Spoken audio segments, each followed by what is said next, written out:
We will now proceed to consideration of S-138, and I ask unanimous consent that the committee consider the Padilla substitute amendment as the underlying bill. Any objection? Hearing none, the Padilla substitute amendment is now the underlying bill.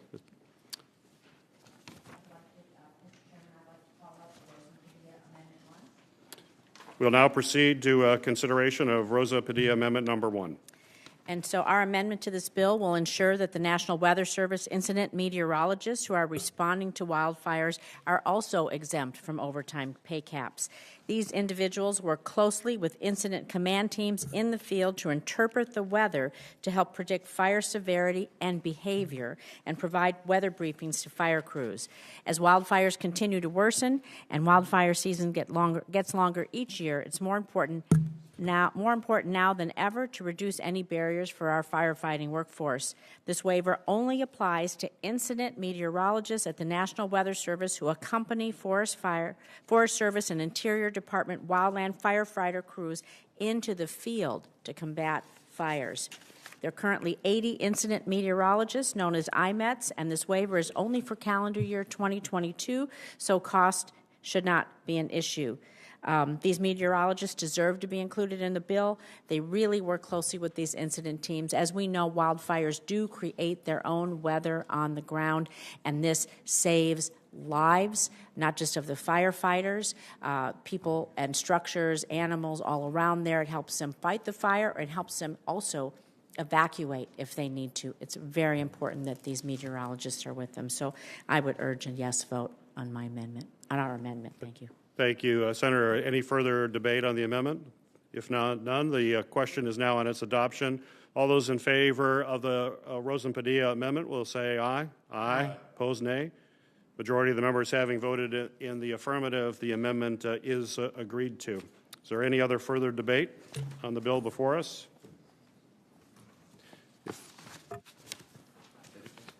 If there's no further debate or amendment, the question is on final passage of S-138 as amended. All those in favor will say aye.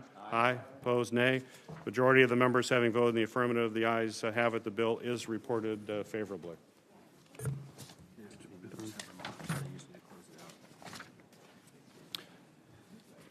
What's this here?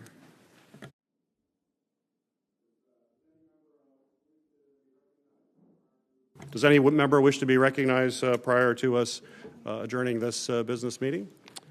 Mr. Chairman, just to thank you again for letting us go through a process here where we were able to fully vet some of these issues in advance and had a good discussion today, and I think we've sent some good bills to the floor.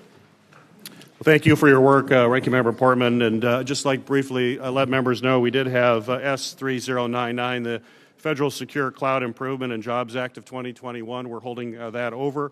We're going to continue to work and make sure that we can get to a place that we can hopefully add this legislation to the NDA. I appreciate that. I'd like to work through those issues and have that added. That would be wonderful. Mr. Chairman. Senator Rosen. Mr. Chairman, I have about 30 seconds. So I want to thank you, Chairman Peters and Ranking Member Portman, for holding today's markup to advance the important measures to strengthen the overall cyber resilience of the country, including the CISA Cyber Exercise Act. Bipartisan legislation I introduced with Senator Sass and King. One of the most effective ways to prevent cyber attacks is to conduct regular cyber exercises that test and assess critical infrastructure readiness. Our legislation would strengthen CISA's ability to evaluate cyber readiness and enhance operational understanding of the cyber incident response system. Will help promote an integrated response between the private sector, state and local governments, federal agencies in testing critical infrastructure readiness against cyber attacks. Thank you. Thank you, Senator Rosen. Senator Ossoff. Thank you, Mr. Chairman. I want to commend you and Senator Portman for your continued work together on the Access to Congressionally Mandated Reports Act. I agree that centralizing access to those reports would be beneficial. My staff's been in conversation with yours and with the ranking members on a related idea to make it easier for federal agencies to suggest to relevant congressional committees which reporting requirements may be outdated and to offer Congress the opportunity to accept such recommendations to reduce redundant and unnecessary reporting. And, Mr. Chairman, I look forward to working with you and the ranking member to develop that idea, which may improve the efficiency and responsiveness of executive agency reporting to Congress. Thank you, Senator Ossoff. We'll look forward to working with you as well. Does any other member wish to be recognized?